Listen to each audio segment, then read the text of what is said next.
अस्सलाम वालेकुम वरहमतुल्लाहि ताला वबरकातुहू। टाल मटोल करना मेरी वीडियो का जो उन्वान है ना, जो टॉपिक है आज बड़ा बेहतरीन टॉपिक है कि टाल मटोल करना। ये टाल मटोल करने की अक्सर लोगों की आदत होती है और अक्सर लोग इसके अंदर मुलव्विस होते हैं।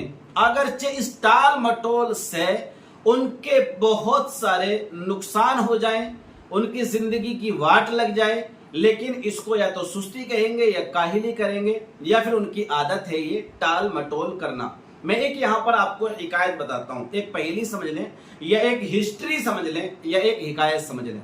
एक बंदा है, उसने एक कारोबार शुरू किया और कारोबार शुरू किया उसने नहाने वाले साबुन का कारोबार। नहाने वाले साबुन का उसने कारोबार शुरू किया। इत्तिफाक ऐसा हुआ कि चंद रोज गुजरे और जो उसका कारोबार था उरूज पर पहुंच गया। काफी सेल उसकी मार्केट में बढ़ने लगी, बहुत सारी डिमांड उसके माल की आने लगी। अब वो मसरूफ हो गया। लोगों ने उसको मशवरा दिया कि भाई आपका माल अच्छा खासा चलने लगा है, इसको रजिस्ट्रेशन करा लें, टीएम करा लें, ट्रेडमार्क इसको करा लें, नहीं तो ऐसा होगा कि कोई दूसरा बंदा इसकी कॉपी कर लेगा और उसने अगर ट्रेडमार्क करा लिया तो फिर आप रह जाओगे और उल्टा आपके ऊपर केस कर देगा। ये सारी जो मार्केटिंग की बातें हैं ये हर इंसान को जानकारी इसकी होना चाहिए। लेकिन हुआ क्या, वही टाल मटोल।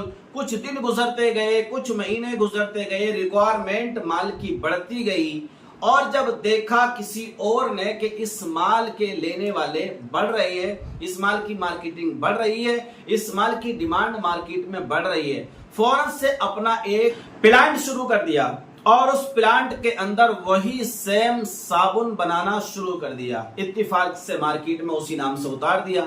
चंद दिन गुजरे कि जो पुराना ओनर था, पुराना मालिक था, उसको कानो कान खबर भी नहीं हुई और जिसने ये कॉपी बनाया था नए बंदे ने, इसने फौरन से पहले रजिस्ट्रेशन करा लिया।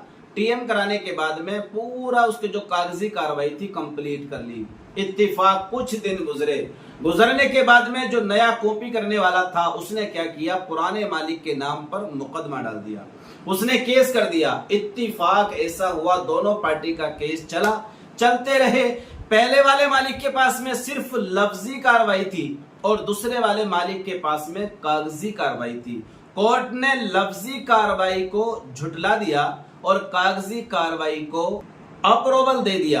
अब होता क्या, मुकदमा जीत गया कॉपी करने वाला, क्योंकि सारे का सारा उसके नाम में रजिस्टर्ड हो चुका था, टीएम हो चुका था। पुराने वाले के नाम में कुछ भी नहीं था। वो तो बहुत काम कर रहे थे, वो तो उनका तो काम चल रहा था, कर लेंगे यार, करा लेंगे यार, कर लेंगे यार, इस सिलसिले में काम चल रहा था। आखिरकार नतीजा ये हुआ, इस टाल मटोल की वजह से पुराने वाले ओनर को हाथ धोना पड़ा कारोबार से भी और उस पर कुछ ना कुछ जुर्माना भी लगा, उसको दंड दिया गया और नया वाला जो कॉपी करके बैठा था उसको मुकदमा उसने जीत लिया और कोर्ट ने भी उसको मुकदमे में उसकी तरफ फाइनल फैसला कर दिया। अब आप देखिए ये नुकसान होता है टाल मटोल का। तो देखिए, ए रजा हर काम का एक वक्त है, दिल को भी आराम हो ही जाएगा। तो हम जब उसका वक्त हो उस वक्त पे उस काम को जरूर कर लें, नहीं तो टाल मटोल अगर हम करते रहे ना तो वो दिन दूर नहीं होगा कि हमारे पल्ले से सब कुछ खत्म भी हो जाएगा और हमारे कानों कान खबर भी ना होगी। तो प्लीज टाल मटोल ना करें, हर एक चीज को बड़ा अहम जाने, बड़ा इंपॉर्टेंट जाने। टाल मटोल करने से शायद हो सकता है कि आपका और आपकी जिंदगी में कारोबार का और आपकी लाइफ का बहुत बड़ा नुकसान हो सकता है।